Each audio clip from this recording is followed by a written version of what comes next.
Olá, hoje eu vou falar um pouquinho de como o Partition Split acontece no Cosmos DB. Esse é um tópico que aparece em muitas conversas com clientes e eu acho bem pertinente ter o conceito básico do que é a partição física, da partição lógica e como um split acontece, porque invariavelmente, à medida que você está utilizando a sua coleção, né, o seu container no Cosmos DB, ele vai passar por uma série de splits. O objetivo dessa sessão não é falar de design, né, qual que é a sua chave de partição, como é que você vai desenhar a sua aplicação, mas jogar uma luz, né, como o Cosmos DB está trabalhando por detrás dos panos. Essa apresentação é uma simplificação, né, do que acontece, então eu quero que vocês tenham uma visão e entendo que os detalhes de implementação, as complexidades, eu estou escondendo um pouco disso aqui porque não é necessário, né, você ter todos esses detalhes num serviço gerenciado pela Microsoft. Tá? Então vamos começar. Né? Você está lá no Cosmos, você criou um container, o seu container ele tem uma chave de partição, nesse caso a chave de partição é a propriedade, é a cidade, né, o city que você está vendo ali. Isso somente para alinhar com a documentação oficial, que na hora que você olha a arquitetura, que mostra diferentes partições com as réplicas, né, a chave de partição que aparece ali é a cidade. Não necessariamente a cidade vai ser uma boa chave de partição, em geral eu recomendaria contra a cidade ser uma chave de partição, dependendo, né, do número de documentos, da granularidade, né, que a gente tem, mas para ilustrar, né, esse exemplo aqui é mais do que suficiente. Então, quando você cria um container, esse seu container você definiu a chave de partição lógica, né, que é a cidade, e vamos assumir que esse container foi criado, sei lá, com 5.000 RUs. Para alocar o dado, onde o dado vai ser inserido, existe o conceito da partição física. Então, o que você está vendo aqui na tela, a partição 0, é a sua partição física, tá? Essa partição física, ela suporta até 50 GB de dado, esse é o limite de toda a partição física. E além do limite de armazenamento, você também tem um limite de performance da partição física. Toda partição física, ela pode ir até 10.000 RUs, né, o Request Unit, que é a unidade de performance, né, vamos dizer, do Cosmos DB. Como você só tem uma partição física, o que acontece? Toda vez que o Cosmos vai inserir o dado, ele precisa saber onde que o dado vai ser inserido. Como que ele vai saber isso? Com base na nossa chave de partição, né, nesse caso que é a cidade, vai ser computado o hash e esse hash determina qual que é a partição que é dona, né, daquele valor específico. Como nesse caso somente existe uma partição física, todos os possíveis valores, né, desse universo de hash, eles são mapeados para essa partição. Então esses valores que vai, né, de 000 até FFFFFF que você está vendo ali, são mapeados com a partição 0. E como eu falei, né, vamos assumir que esse container foi criado com 5.000 RUs, sendo 5.000 RUs e somente uma partição, todos os request units estão associados com aquela partição. Tá? Então ela pode consumir a qualquer momento até 5.000 RUs, nessa métrica é por segundo. Então por segundo ele pode consumir 5.000 RUs. A partir do momento que a sua aplicação começa a inserir dados no Cosmos DB, o que está acontecendo? Exatamente o que eu descrevi. Né? Você vai pegar o documento, vai calcular o hash daquela cidade, você vai ver, ok, esse hash está mapeado com aquela partição. Então, dentro da partição física, vão ter uma ou mais partições lógicas. Não existe um limite de número de partição lógica. Você pode até escolher a sua chave de partição para ser uma propriedade que é um Global Unique Identifier, onde você vai ter, né, um documento, talvez, né, um só documento para cada partição lógica, não tem problema algum, porque basicamente o que a gente está fazendo, o que o Cosmos faz por detrás dos panos, é só calcular o hash e saber onde que ele vai colocar aquele documento. Para o nosso exemplo aqui, eu tenho diversas cidades, e à medida que a gente vai adicionando documentos de uma cidade, você está mapeando, né, aquelas cidades para essa partição lógica. Então, você pode tentar visualizar isso como se fosse um container, né, dentro daquela sua partição, mesmo que a implementação disso seja diferente, ele não tem esse limite, né, de alocação ali dentro. Tá? É importante ressaltar que a partição lógica ela tem um limite máximo de 20 GB. Então, nesse cenário, à medida que eu vou adicionando documentos, sei lá, de que a cidade seja Nova York, caso o número de documentos que eu estou adicionando chegue a 20 GB, eu vou não conseguir mais inserir documentos para aquela partição lógica, mesmo que a partição física tenha espaço. Tá? Então é importante sempre que a gente está fazendo design, né, que não é parte dessa conversa aqui, sempre pensar se existe a chance de uma partição lógica atingir o limite de 20 GB e se tiver você tem que repensar o seu design. Ok? Mas vamos lá. Então, à medida que os documentos são inseridos, eu vou ter essas partições lógicas que estão ali dentro, né, da minha partição física. E aí, né, só para exemplificar aqui, você pode imaginar que para a cidade de Seattle, você tem ali dentro daquela partição lógica N documentos que compartilham a mesma chave de partição. Tá legal? Então, esse aqui é o básico do particionamento, né? Como o Cosmos DB está fazendo esse mapeamento lógico para físico e está inserindo os documentos ali dentro.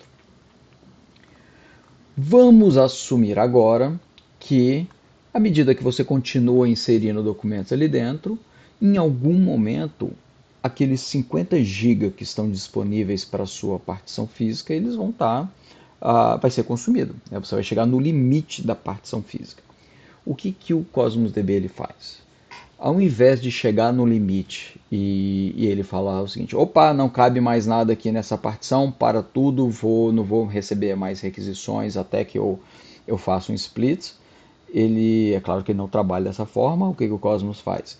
Antes de chegar nos 50 GB, à medida que você está inserindo documentos ali dentro, passou um certo threshold, tá? Esse threshold é um threshold interno, só para simplificar aqui minha vida, vamos supor que esse threshold é 90% de ocupação do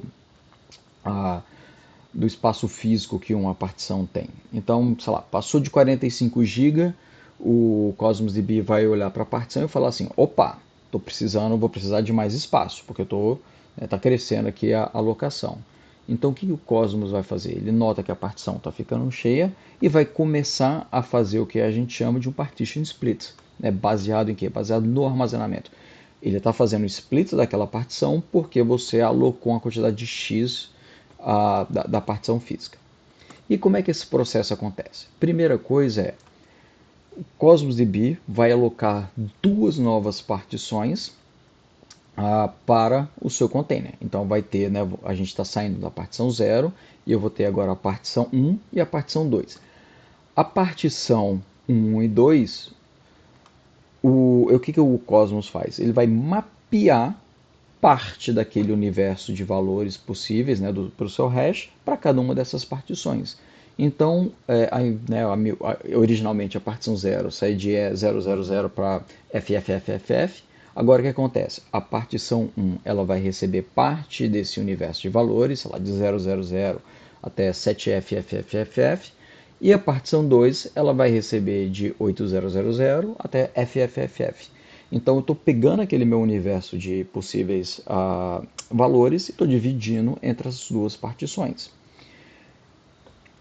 Depois que eu aloquei a partição 1 e a partição 2, o que o Cosmos faz? Ele começa a fazer a cópia dos documentos baseado no hash. Então ele vai pegar o documento e falar assim, opa, esse hash aqui está mapeado para a partição 1, esse hash para a partição 2. Então ele começa a fazer a cópia desses documentos para as partições 1 e 2. Vale notar, gente, que isso aqui é uma cópia assíncrona. O Cosmos DB tem uma série de watchdogs, de governança de recursos, por quê? Porque enquanto essa cópia está acontecendo, a sua aplicação, os RUs que você tem, continua trabalhando e operando em cima da partição 0. Então, a sua aplicação nesse momento não está nem sabendo o que está acontecendo, né? Que um partition split ele começou.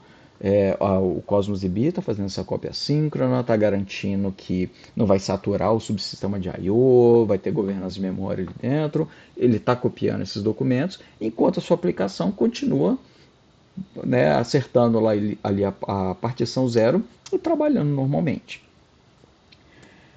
Claro que em algum momento, né, então essa cópia que está acontecendo no background, ela continua acontecendo, mas em algum momento isso tem que acabar para que eu possa o quê? Para que eu possa passar a utilizar a partição 1 e a partição 2.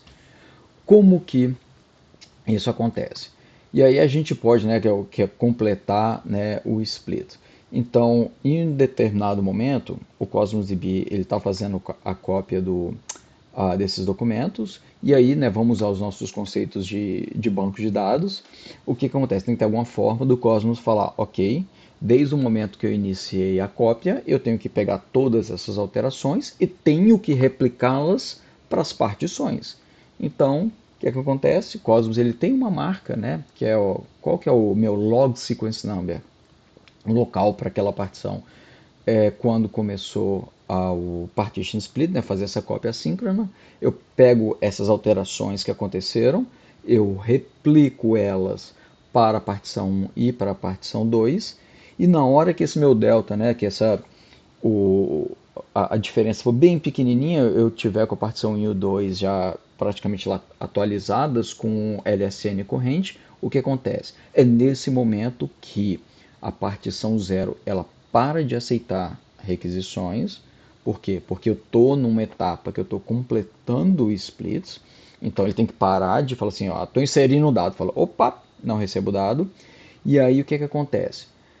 Aplica-se esse, né, vamos chamar o tail do log aí que está faltando na partição 1 e 2, estou sincronizado, estou consistente entre a partição e a partição 2, e aí né, nesse momento a partição 1 e a partição 2 estão prontos para ser utilizados, ou continuo com o mesmo hash que são mapeados, né, para essas duas partições. Partição 1 e partição 2 são filhas, né, do pai que é a 0, e aí o Cosmos DB ele pode pegar e tirar do mapa de partições a partição 0. Por quê? Porque 1 e 2 estão prontas para receber as requisições.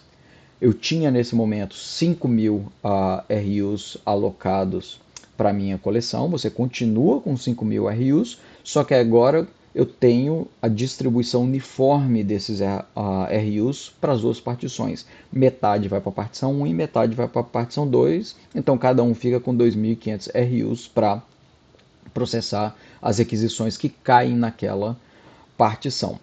O que acontece com o cliente, né? Então vamos assumir que você tem um cliente, sei lá, um cliente em Java, um cliente em .NET que está usando o Direct Mode. Então o cliente está fazendo chamadas direta para a partição física lá no back-end.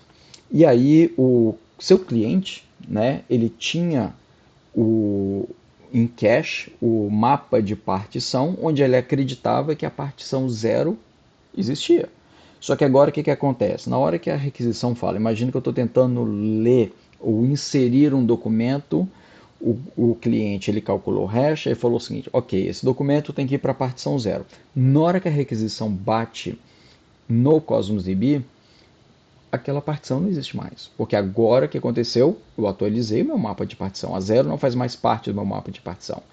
O Cosmos DB manda como resposta para o cliente um status code 410, que é o que a gente chama de gone exception. Isso é, a partição se foi. E aí o que o cliente faz? O cliente ele vai fazer uma chamada, né, o que a gente chama uma chamada de metadados, ele vai fazer o refresh do partition map, então ele manda a requisição para o que a gente chama de um master partition, e a master partition fala, ok, o seu partition map é esse aqui. E aí o cliente recebe agora um novo partition map, onde tem a partição 1 e a partição 2. O que o cliente faz então? Ele já sabe qual que é o hash, você não precisa inserir esse documento, está aqui o meu hash, e esse hash, sei lá, é mapeado para a partição 1. Então o próprio cliente pega agora e manda, né, abre a conexão e manda essa requisição para a partição que ele quer, né, utilizar.